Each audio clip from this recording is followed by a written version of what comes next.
Assalamualaikum warahmatullahi wabarakatuh. Rekan-rekan, ketemu lagi dengan penyuluh Wave Files. Mudah-mudahan rekan-rekan dalam keadaan yang baik, dalam kondisi sehat jiwa dan raganya, dalam keadaan ilmunya bertambah dan barokah, juga rezekinya berlimpah dan tentunya mendatangkan kebahagiaan di dunia wal akhirat. Selain itu, mudah-mudahan kawan-kawan juga masalah-masalah yang dihadapi, tantangan-tantangan yang ditemui, Allah berikan solusi segera sehingga cepat selesai, cepat beres, dan mendatangkan rasa nyaman bagi kawan-kawan. Di konten kali ini kita akan berdiskusi tentang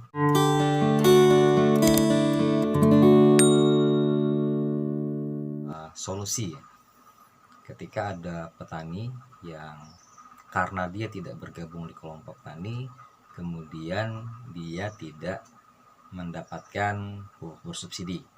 Artinya solusinya adalah dia harus bergabung di kelompok tani. Hanya saja tantangannya, bagaimana caranya bergabung di kelompok. Cara bergabung dengan kelompok tani sebenarnya sangat sama. Petani yang bersangkutan itu memiliki lahan usaha tani atau dia berprofesi sebagai penggarap. Artinya dia melakukan kegiatan usaha tani. Yang kedua, dia berkeinginan, berkesadaran untuk bergabung dengan kelompok tani. Ketiga, tentunya dia harus menemui siapa yang berwenang di kelompok tani tersebut, menyampaikan kepada katakanlah misalnya pengurus, apakah itu ketua, menyampaikan bahwasanya Pak, saya ini memiliki lahan, saya ini berusaha tani di tempat atau di lokasi wilayah kelompok tani yang Bapak pimpin. Saya ingin bergabung dengan kelompok tersebut. Bisa tidak Pak? Akan mudah kalau kemudian permintaan tersebut langsung diakomodir. Oh nggak apa-apa, silahkan bergabung dengan kelompok tani, kata si pengurus tersebut. Juga respon dari anggota yang lain pun juga tidak bermasalahkan. Karena memang perlu dipahami bahwa kelompok tani itu bukan milik pengurus, kelompok tani juga bukan milik anggota, tapi kelompok tani adalah milik kelembagaan itu sendiri, yang mana secara posisi, secara tempat, secara kemudian kepemilikan sebenarnya memang kelompok tani ini adalah milik desa. Dalam hal ini dikoordinir oleh aparat desa, kepala desa atau pembakar. Bukan kelompok tani itu milik penyuluh ya. Nah, ini persepsi yang sering kali keliru.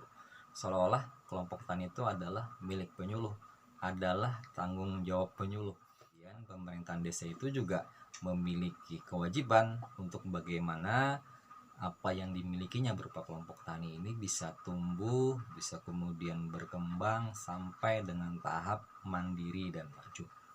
Nah, ini peran-peran yang harus kemudian bisa dipahami. Namun yang jadi permasalahan adalah ketika si petani yang ingin bergabung dengan kelompok tani tersebut ternyata terkendala karena kelompok tani yang dia minta supaya diterima dia bergabung itu menyampaikan syarat. Misalnya syarat dikarenakan kelompok tani itu memiliki aturan-aturan bagi anggota baru yang ingin bergabung.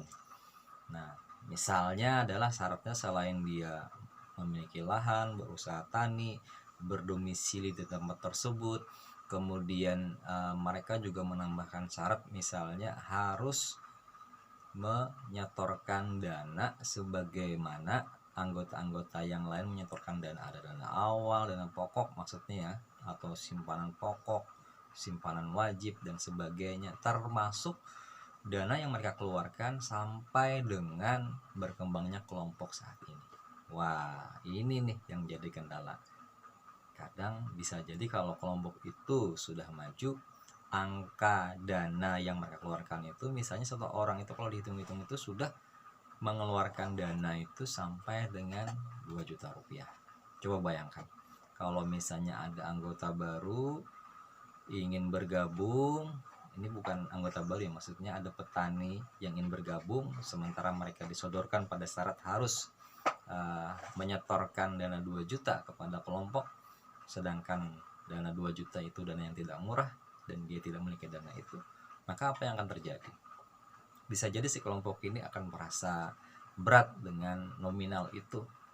Bisa jadi juga dia akan kemudian mengurungkan niatnya untuk menyetorkan atau untuk mengeluarkan dana. Atau mungkin dia berusaha. Penjelasan lanjutan dari pembahasan ini dapat disimak pada konten part 2. Jangan sampai ketinggalan.